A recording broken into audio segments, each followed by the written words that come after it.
Hello देश के भावी सिपाहियों फौजियों, आप सभी का हार्दिक स्वागत अभिनंदन हमारे इस यूट्यूब चैनल लर्निंग विद आनंद पर। मैं आनंद राजपूत आप सभी का हार्दिक स्वागत करता हूं, अभिनंदन करता हूं।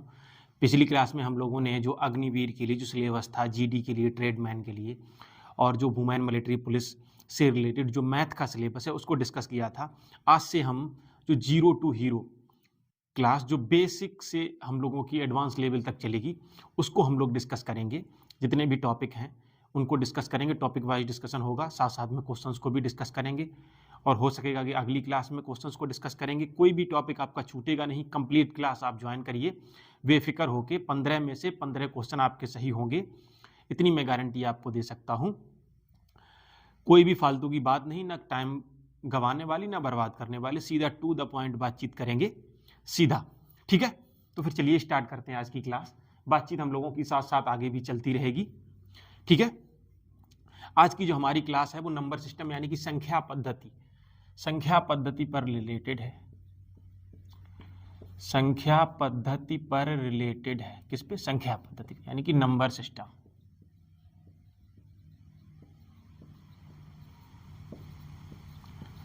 नंबर सिस्टम पर होने वाली है।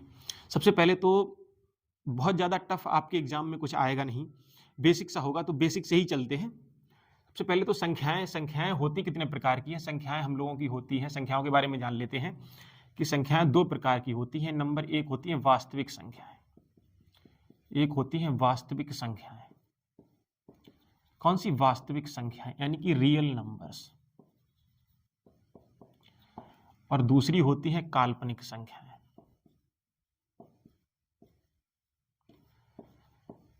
दूसरी होती है काल्पनिक संख्याएं यानी कि इमेजिनरी नंबर्स। इमेजिनरी नंबर्स यानी कि काल्पनिक संख्याएं।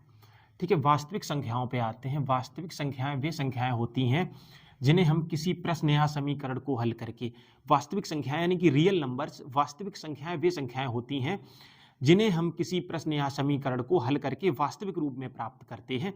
जैसे कि 0 हो गया, या 1 हो गया, या -3/5 हो गया, या 7 हो गया, या √3 हो गया, या √5 हो गया। ये सब कैसी संख्याएं हैं? ये वास्तविक संख्याओं के उदाहरण हैं। ठीक है, काल्पनिक संख्याएं वास्तविक संख्याओं का ठीक उलट। ऐसी संख्याएं जो वास्तविक रूप में नहीं होती हैं, उन संख्याओं को हम काल्पनिक संख्याएं कहते हैं।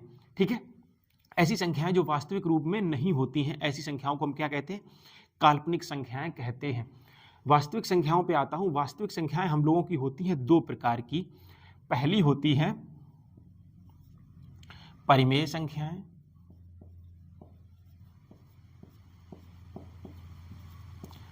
यानी कि रेशनल नंबर्स,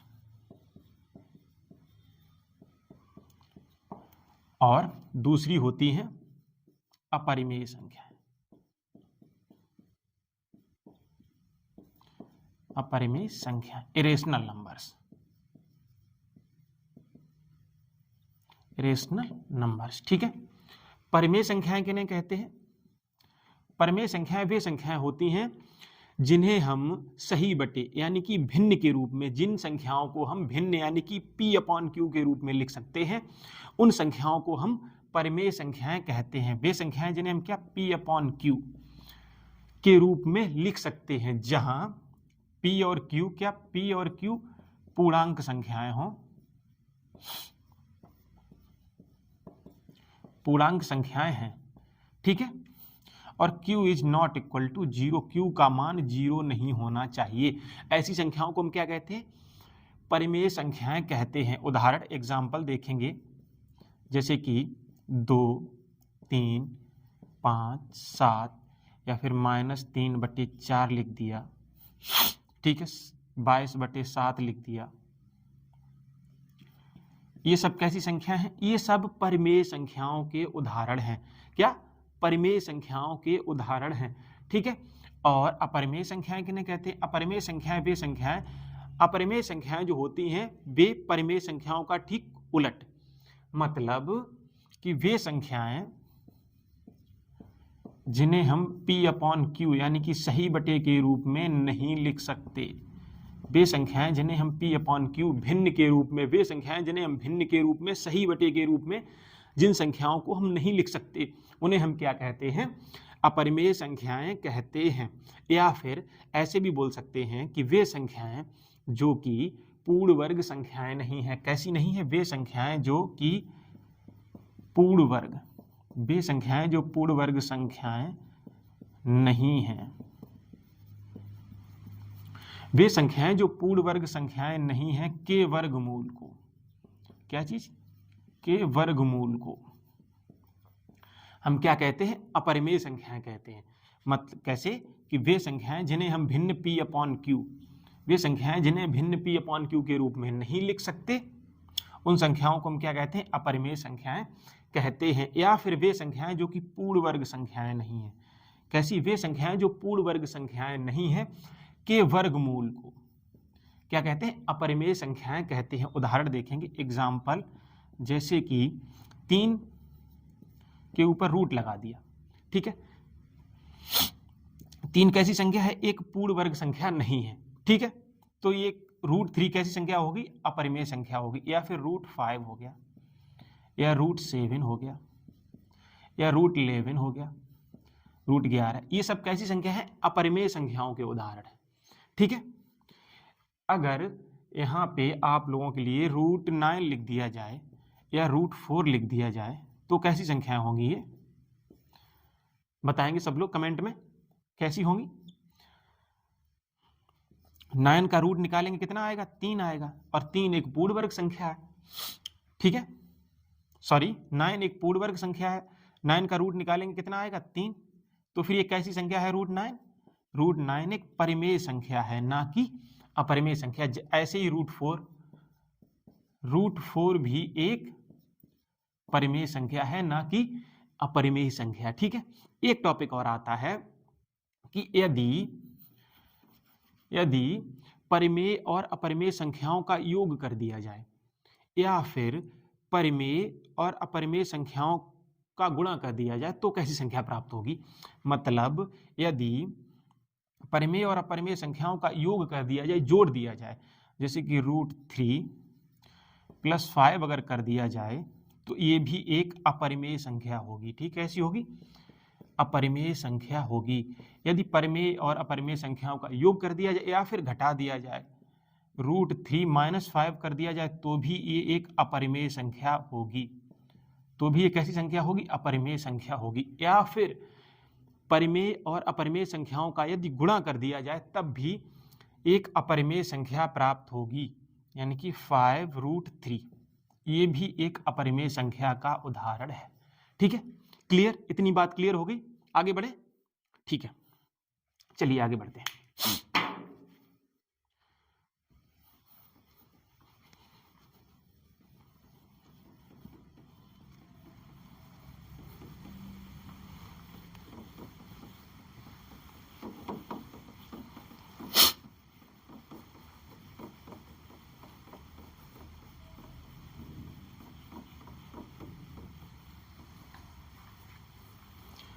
अगला टॉपिक जो आता है वो है नेचुरल नंबर्स, यानी कि प्राकृतिक संख्याएं।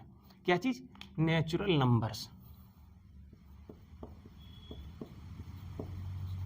नेचुरल नंबर्स यानी कि प्राकृतिक संख्याएं। कैसी? प्राकृतिक संख्याएं, ठीक है। प्राकृतिक संख्याएं किन्हें कहते हैं? प्राकृतिक संख्याएं जैसे कि 1 से शुरू करें, 1 2 3 4 5 ऐसे लिखते चले जाएं, ये सब कैसी संख्या है? प्राकृतिक संख्याओं के उदाहरण हैं। यहाँ पे 0 शामिल नहीं होता है, 0 शामिल नहीं होता, ठीक है। वे संख्याएं जिनसे हम क्या करते हैं? गिनती गिनने का कार्य करते हैं। क्या करते हैं? गिनती गिनते हैं, जिनसे गिनती गिनने का, वे संख्याएं जिनसे हम गिनती गिनने का कार्य करते हैं, ऐसी संख्याओं को हम क्या कहते हैं? प्राकृतिक संख्याएं कहते हैं। ओके, अब आती है पूर्ण संख्याएं। कौन सी? पूर्ण संख्याएं। पूर्ण संख्या यानी कि होल नंबर्स, होल नंबर्स, ठीक है। यहाँ हम किससे शुरू कर रहे थे, 0 1 से शुरू कर रहे थे, 1 2 3 4 5 यहाँ से। यदि प्राकृतिक संख्याओं में 0 को शामिल कर दिया जाए, यहाँ से 0 से शुरू करते हैं, 0 1 2 3 4 5, तो ऐसी संख्याओं को हम क्या कहेंगे, पूर्ण संख्याएं। कैसी, पूर्ण संख्याएं। ओके, नेक्स्ट आता है पूर्णांक संख्याएं। ये बहुत ही इंपॉर्टेंट टॉपिक है, जानना जरूरी। डायरेक्ट क्वेश्चन नहीं बनेगा, लेकिन ऐसे शब्द आ जाएंगे कि आप कंफ्यूज हो जाओगे। ठीक है, जानना जरूरी है। क्वेश्चंस को भी हम लोग डिस्कस करेंगे। सबसे पहले आप बेस तैयार होना चाहिए, आपका बेस सबसे ज्यादा जरूरी है। फिर आगे कुछ भी आप कैसे भी क्वेश्चन आएंगे तो आप कर पाएंगे बड़ी आसानी से। पूर्णांक संख्याएं किन्हें कहते हैं, पूर्णांक संख्याओं में 0 के साथ साथ धनात्मक यानी कि +1, +2, +3 ... और ऋणात्मक -1, -2, -3। 0 के साथ साथ धनात्मक और ऋणात्मक दोनों प्रकार की पूर्णांक संख्याएं सम्मिलित होती हैं। पूर्णांक संख्याओं में क्या है, धनात्मक और ऋणात्मक। 0 तो होना ही होना है भाई, 0 तो होना ही होना है, साथ में धनात्मक और ऋणात्मक, प्लस और माइनस, धनात्मक और ऋणात्मक, पॉजिटिव और नेगेटिव दोनों प्रकार की संख्याएं सम्मिलित होती हैं पूर्णांक संख्याओं में। क्लियर? ठीक है, चलिए आगे बढ़ते हैं। एक टॉपिक और आता है सम और विषम। आपको तो पहले से ही पता होगा, बचपन से हम लोग पढ़ते चले आ रहे हैं, सम और विषम संख्याएं।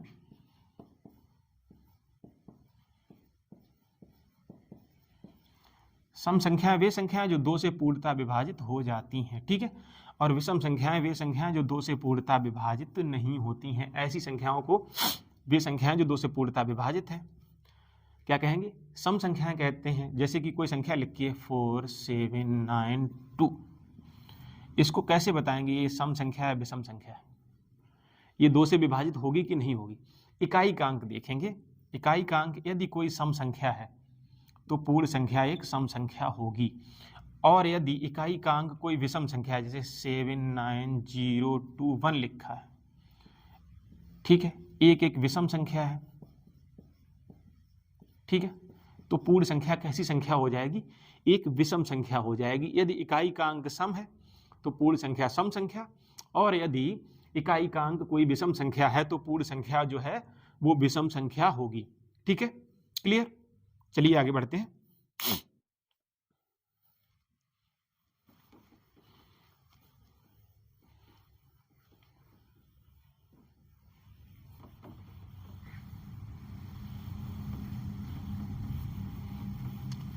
अगला टॉपिक जो आता है वो बहुत ही इंपॉर्टेंट है, भाज्य और अभाज्य संख्याएं। अक्सर क्वेश्चन बन जाता है यहां से एग्जाम में, भाज्य और अभाज्य।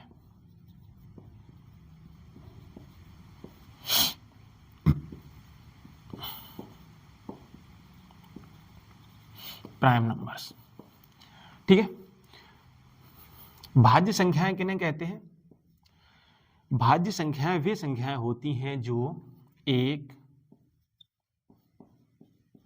और स्वयं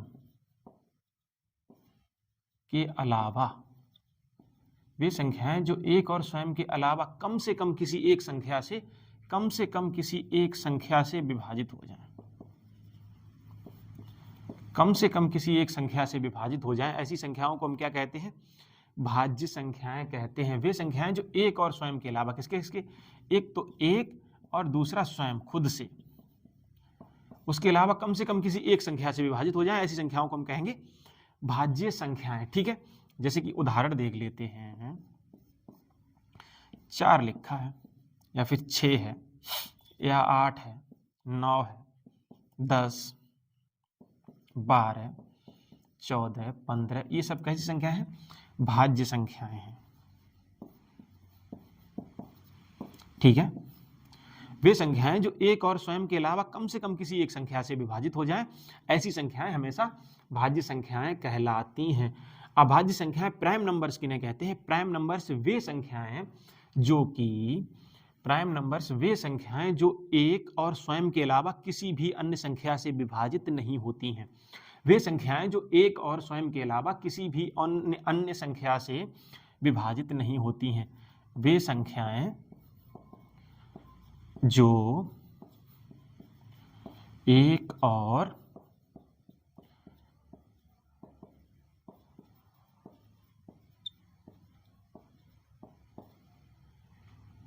स्वयं के अलावा किसी भी अन्य संख्या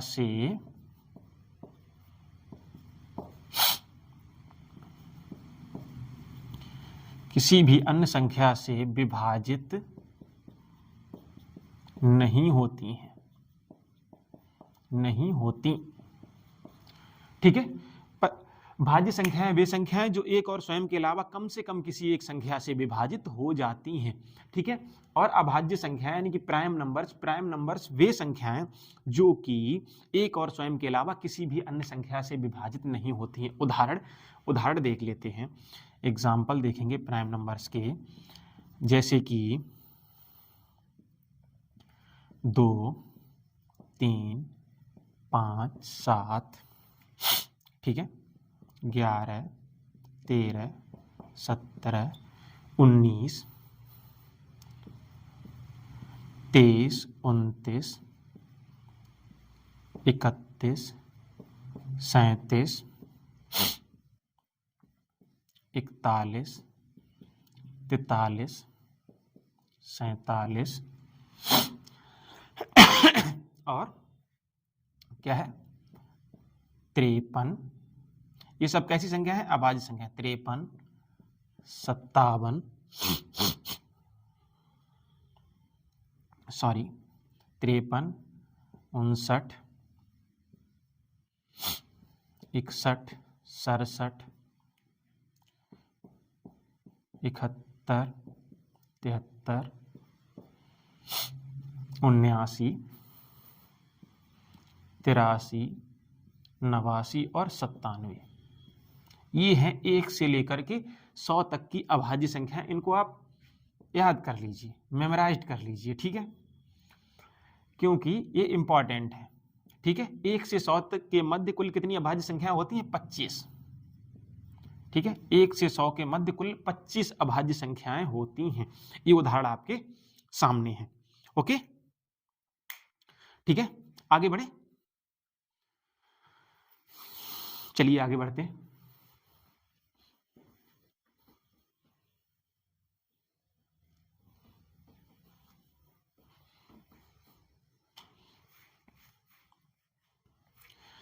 संख्याओं के स्थानीय मान और जातीय मान के बारे में थोड़ी सी जानकारी आपको देते हैं। स्थानीय मान और जातीय मान।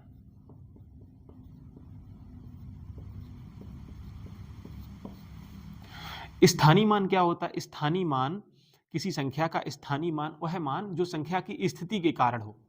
मतलब 5079, यहाँ पर यदि 7 का स्थानीय मान पूछ दिया जाए तो 7 लिखेंगे और 0।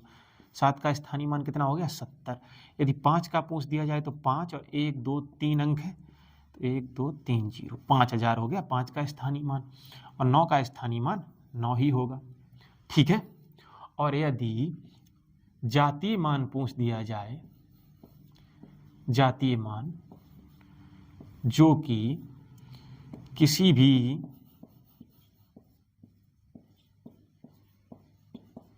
संख्या का जो वास्तविक मान होता है, क्या चीज? किसी भी संख्या का जो वास्तविक मान होता है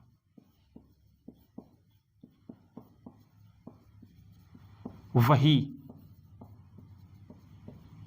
उस संख्या का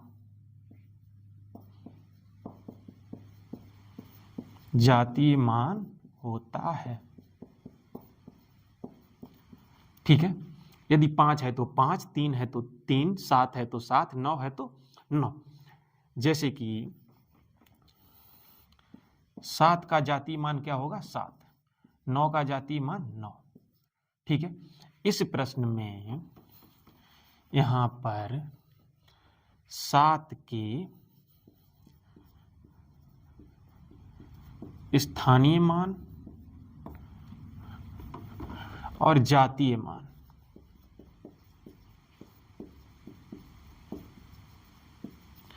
का अंतर यदि आपसे पूछ दिया जाए, स्थानीय मान और जातीय मान का अंतर यदि आपसे पूछ दिया जाए, तो आप क्या जवाब देंगे कि 7 का स्थानीय मान कितना है 70 और जातीय मान कितना है 7, घटा देंगे तो कितना बचेगा यहाँ पर 63 7 के स्थानीय मान और जातीय मान का अंतर। ऐसे क्वेश्चन बन जाते हैं आपका जो एग्जाम होने वाला है उस हिसाब से। ठीक है, आगे बढ़े।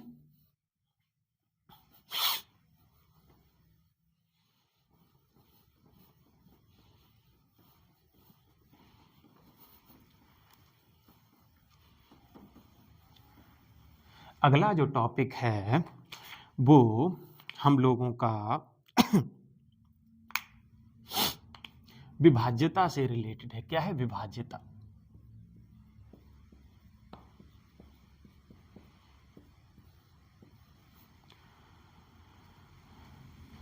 विभाज्यता के नियम।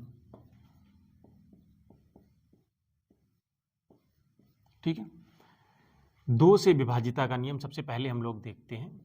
2 से विभाज्यता,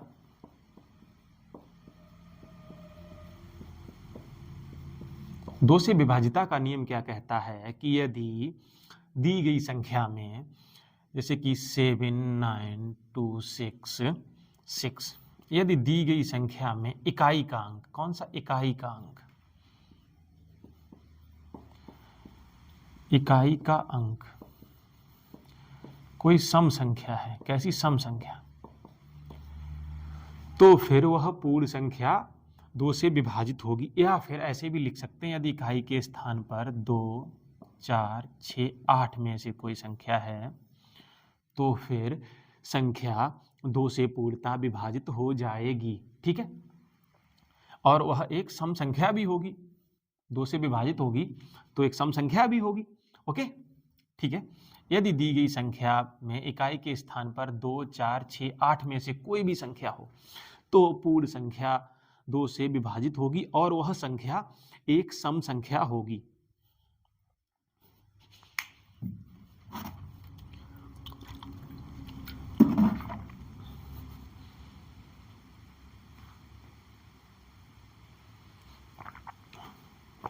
चलिए फटाफट से आगे बढ़ते हैं। अगला जो टॉपिक है, मतलब अगला जो पॉइंट है इसमें, वो है 3 से विभाज्यता का नियम। 3 से विभाज्यता। 3 से विभाज्यता का नियम क्या कहता है? यदि दी गई संख्या में, यदि दी गई संख्या में अंकों का योग यदि 3 से विभाजित है तो पूर्ण संख्या 3 से विभाजित हो जाएगी। ठीक है, जो संख्या दी जाएगी उसमें क्या करेंगे? अंकों का योग करेंगे। सबसे पहले हम क्या करेंगे? अंकों का योग। जैसे कि एक उदाहरण ले लेते हैं, 7 9 1 2 6, ये एक संख्या है। इसमें पता करना है कि संख्या 3 से विभाजित है या नहीं है। तो 9 और 7 16 और 1 17 और 2 19 और 6 कितना हो गया? 25। 25 क्या 3 से विभाजित है? तो आप कहेंगे नहीं जी, नहीं है सर। तो ये पूर्ण संख्या क्या होगी? 3 से विभाजित नहीं होगी। ठीक है, इसकी जगह पे अगर हम क्या कर दें? 5 कर दें। अब योग करेंगे, कितना हो जाएगा? 24। अब 3 से देखेंगे विभाजित है तो बिल्कुल है भाई। 3 का पहाड़ा 8 बार पढ़ेंगे तो 24 आ जाएगा। मतलब दी गई संख्या जो है वो 3 से विभाजित है। ठीक है, एक और उदाहरण लेते हैं कि 6 2 1 4 7। इस संख्या में अगर आपको पता करना हो 3 से विभाजित है कि नहीं, तो 6 और 2 8 और 1 9 4 13 और 7 20। 20 3 से विभाजित नहीं है। यदि यहाँ पे हम 6 कर दें, अब कितना हो जाएगा? सॉरी, यहाँ पे 8 कर दें अगर, 6 और 2 8 और 1 9 और 4 13 और 8 21 और 21 3 से पूर्णतः विभाजित है। ठीक है, और यहाँ पे यदि हम 4 कर दें, ठीक है, अब 6 और 2 8 4 12 और 4 16 और 8 कितना हो गया? 24। तो भी एक संख्या जो है 3 से पूर्णतः विभाजित हो जाएगी। आपको सिर्फ ये देखना है कि जो अंकों का योग आपने किया है वो 3 से विभाजित है तो पूर्ण संख्या 3 से विभाजित होगी। और यदि 3 से विभाजित नहीं है अंकों का योग तो संख्या 3 से विभाजित नहीं होगी। दैट्स इट, इतनी सी बात है। ठीक है, आगे बढ़ते हैं, 4 से विभाजिता का नियम देखते हैं।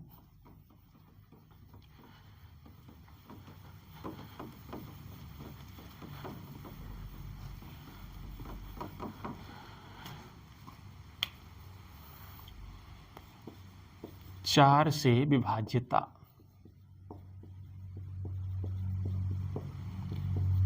चार से विभाजिता का नियम क्या कहता है? चार से विभाजिता का नियम कहता है कि यदि दी गई संख्या में इकाई और दहाई, इकाई और दहाई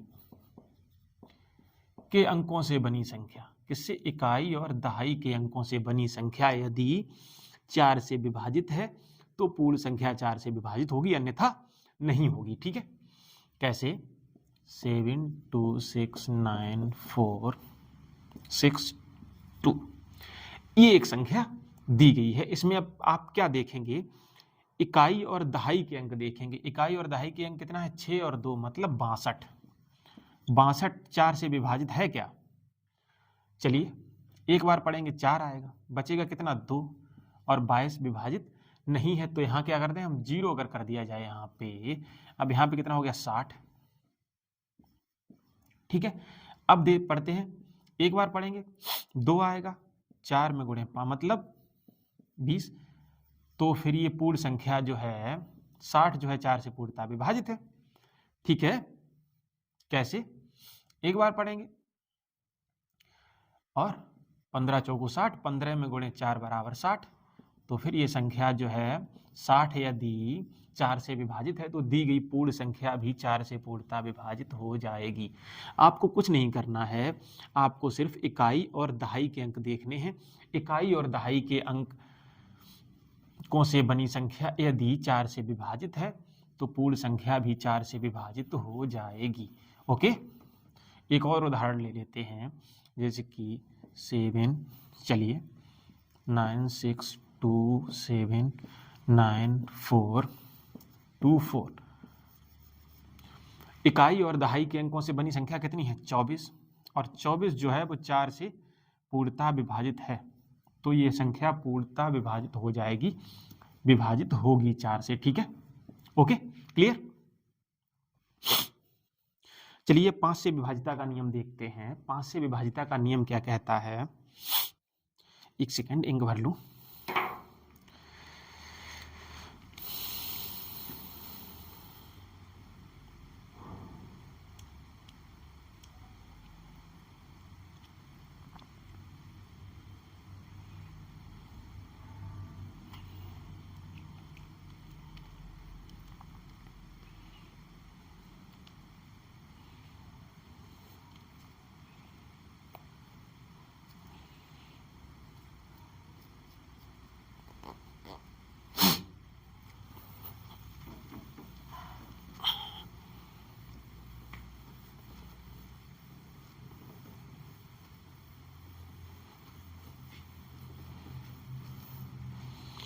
पांच से विभाजिता का नियम क्या कहता है? 5 से विभाज्यता, 5 से विभाजिता का नियम क्या कहता है कि यदि दी गई संख्या में इकाई के स्थान पर, किसी इकाई के स्थान पर, इकाई के स्थान पर 0 या 5, 0 या 5 में से यदि कोई संख्या है, क्या? 0 या 5, इकाई के स्थान पर 0 या 5 में से कोई संख्या है तो दी गई पूर्ण संख्या 5 से क्या होगी? विभाजित हो जाएगी। क्या होगी? विभाजित हो जाएगी। क्या? 0 या 5, याद रखेंगे 0 या 5। ठीक है, एग्जाम्पल के तौर पर 7 9 2 6 0 अगर है तो ये संख्या 5 से विभाजित होगी। यदि 6 2 9 4 5 है तो ये संख्या 5 से विभाजित हो जाएगी। 9 2 6 7 9 दिया गया, ये संख्या 5 से विभाजित नहीं होगी क्योंकि इकाई के स्थान पर यहाँ पर कितना है? 9 है। और आपको क्या याद रखना है? 0 या 5, 0 या 5। ठीक है, इनमें से अगर कोई संख्या है तो संख्या 5 से पूर्णतः विभाजित होगी, अन्यथा नहीं होगी। ठीक है, यदि 6 से विभाजिता का नियम देखते हैं, 6 से विभाजिता का नियम क्या कहता है?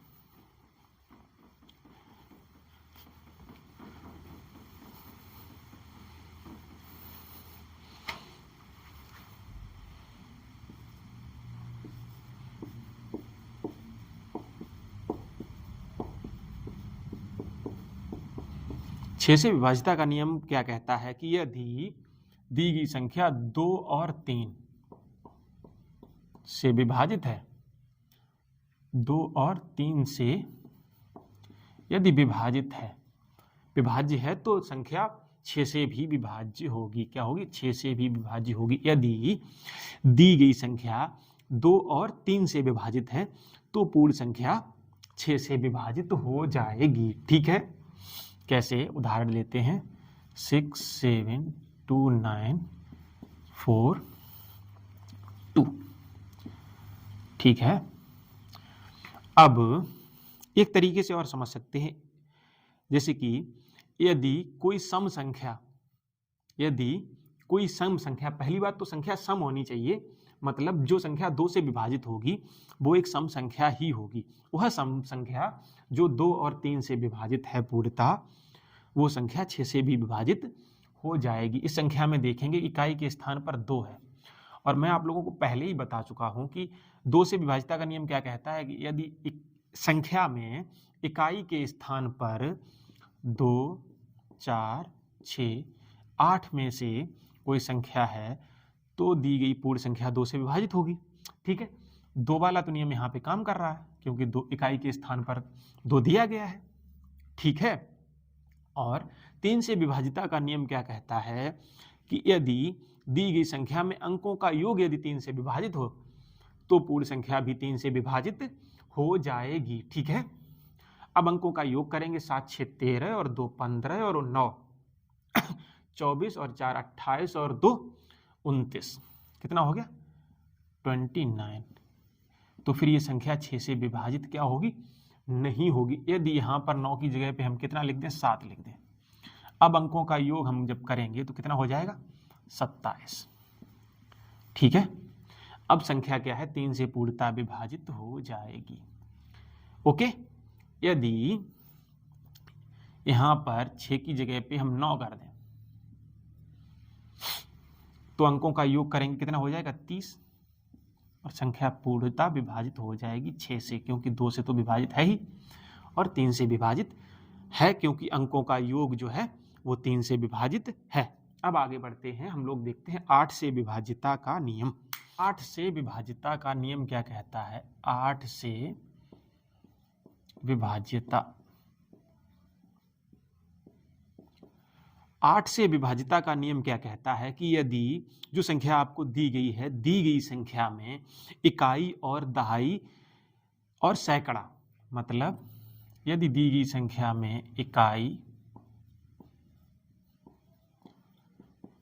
दहाई और सैकड़ा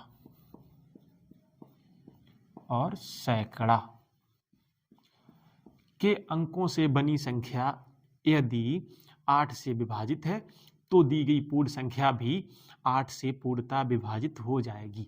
ठीक है, उदाहरण देखते हैं, एग्जाम्पल 92697608। इस संख्या में, इतनी बड़ी संख्या में, वैसे आप नॉर्मली पता करेंगे तो डिवाइड करेंगे बहुत ज़्यादा समय लगेगा, तो आपको क्या करना है कि आखिर के 3 अंक यानी कि इकाई, दहाई और सैकड़ा, मतलब इकाई, दहाई और सैकड़ा के अंकों से बनी संख्या, मतलब 608, यही तो हुई। 8 से डिवाइड करके देखते हैं तो 8 का पहाड़ा 7 बार पढ़ेंगे तो 8 सत्ते 56, कितना बचा?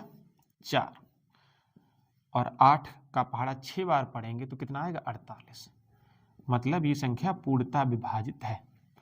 ठीक है, इकाई, दहाई और सैकड़ा के अंकों से बनी संख्या, तो फिर जो दी गई संख्या है ये पूर्ण संख्या भी 8 से क्या होगी, पूर्णतः विभाजित, विभाज्य होगी। ठीक है, ओके। चलिए आगे बढ़ते हैं। अगला नियम क्या कहता है, 9 से विभाजिता का नियम क्या कहता है।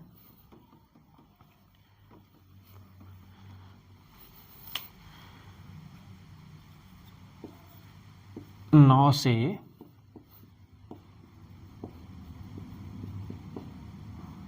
विभाजिता, 9 से विभाजिता का नियम क्या कहता है कि यदि, बिल्कुल 3 की तरह, कि यदि दी गई संख्या में अंकों का योग 9 से विभाजित है तो पूर्ण संख्या 9 से विभाजित हो जाएगी। कैसी, यदि दी गई संख्या में क्या, अंकों का योग,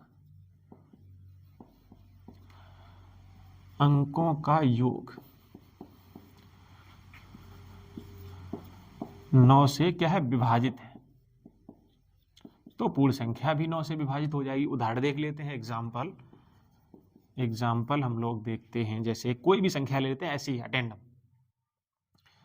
7269408। इस संख्या में पूछा गया है कि ये संख्या 9 से विभाजित है कि नहीं है। तो क्या करेंगे, योग करेंगे। 7 और 2 9, 6 15 और 7 और 2 9 और 6 15 और 9 24 और 4 28 और 8 कितना हो गया, 36। योग करेंगे कितना आएगा, 36। कैसे करेंगे, ऐसे होने 7 + 2 + 6 + 9 + 4 + 0 + 8 = 36, जो कि 9 से पूर्णतः विभाजित है। तो दी गई पूर्ण संख्या भी 9 से पूर्णतः विभाजित हो जाएगी। ठीक है, अगले में आते हैं 11 से विभाजिता का नियम। सबसे ज्यादा इंपॉर्टेंट भी है और सबसे लास्ट में, आप बड़ी ध्यान से समझेंगे।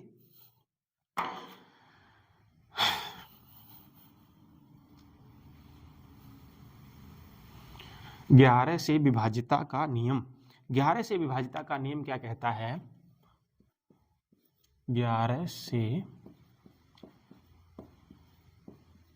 विभाजिता, 11 से विभाजिता का नियम क्या कहता है कि यदि दी गई संख्या में सम स्थानों और विषम स्थानों के अंकों के योग का अंतर 0 या 11 से विभाजित कोई संख्या है तो दी गई संख्या 11 से विभाजित हो जाएगी, अन्यथा नहीं होगी। क्या समझे कि यदि दी गई संख्या में सम स्थानों के अंकों का योग करेंगे, जितने अंक जो हैं वो सम स्थानों पर लिखे हैं उनका योग करेंगे, और वे अंक जो विषम स्थानों पर लिखे हैं उनका योग करेंगे और उनका अंतर निकाल लेंगे। अंतर यदि 0 आ रहा है तो संख्या 11 से विभाजित होगी, और यदि अंतर 11 आ रहा है तो 11 से विभाजित होगी। और यदि 11 से विभाजित कोई और संख्या जैसे 22 है, 33 है, 44 है, तो भी संख्या 11 से पूर्णतः विभाजित होगी। कैसे, जैसे कि यहाँ पे 7090816 ये संख्या दी गई है। ठीक है, इसमें ये पूछा गया है कि ये संख्या 11 से विभाजित है कि नहीं, विभाज्य है कि नहीं है। तो कैसे निकालेंगे, सबसे पहले सम स्थानों को लेते हैं। सम स्थान मतलब 2 4 6, मतलब क्या होगा 1, सबसे पहले क्या है 0 है प्लस 0 है प्लस 1 है, बराबर कितना हो गया 1। 7 + 9, विषम स्थानों को करेंगे 6 8 9 और 7, 7 9 + 8 + 6 कितना है 9 7 16 और 8 24 और 6 30, कितना है 30। अब इनका अंतर निकाल लेंगे तो 30 में से -1 करेंगे तो कितना आएगा,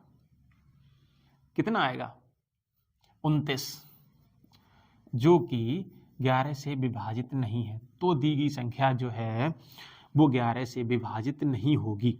ठीक है, यदि यहां पर 0 के स्थान पर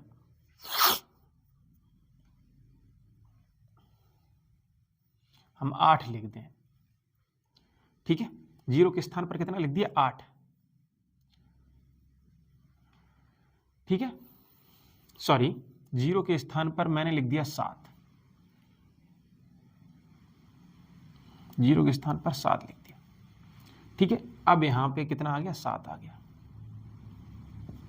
अब योग करेंगे कितना आएगा, 8। ठीक है, और यहां से 30 में से 9 घटाएंगे कितना आएगा, सॉरी 30 में से 8 घटाएंगे कितना आएगा, 22। ठीक है, और 22 जो है वो 11 से पूर्णतः विभाजित है, तो संख्या क्या होगी, 11 से पूर्णतः विभाजित हो जाएगी। ठीक है, यदि यहाँ पे 8 की जगह 4 लिखा है और यहाँ पे भी 4 लिखा है तो भी योग समान होगा। कितना आएगा अंतर, 22, और संख्या 11 से पूर्णतः विभाजित होगी। आगे जब क्वेश्चन करेंगे तो आप एकदम से क्लियर हो जाएगी सारी बात आपको। ठीक है, क्लास बहुत ज़्यादा लंबी हो रही है। नेक्स्ट क्लास में हम लोग ये जो अभी हम लोगों ने पढ़ाई करी है उससे रिलेटेड जितने भी क्वेश्चंस आपके जीडी ट्रेडमैन और वुमेन मिलिट्री पुलिस के लिए जितने भी इंपॉर्टेंट क्वेश्चन जो पहले की परीक्षाओं में पूछे गए या फिर जो आपकी आने वाली परीक्षा के लिए इंपॉर्टेंट हो सकते हैं, उनको लेके आएंगे, डिस्कस करेंगे डीपली। जो भी बात आपको क्लियर नहीं हुई है आप कमेंट बॉक्स में लिख देंगे, उससे रिलेटेड मैं आपको समझा दूंगा अगली क्लास में, ध्यान रखूंगा। ठीक है, ओके, फिर मिलते हैं अगली क्लास में। Thank you.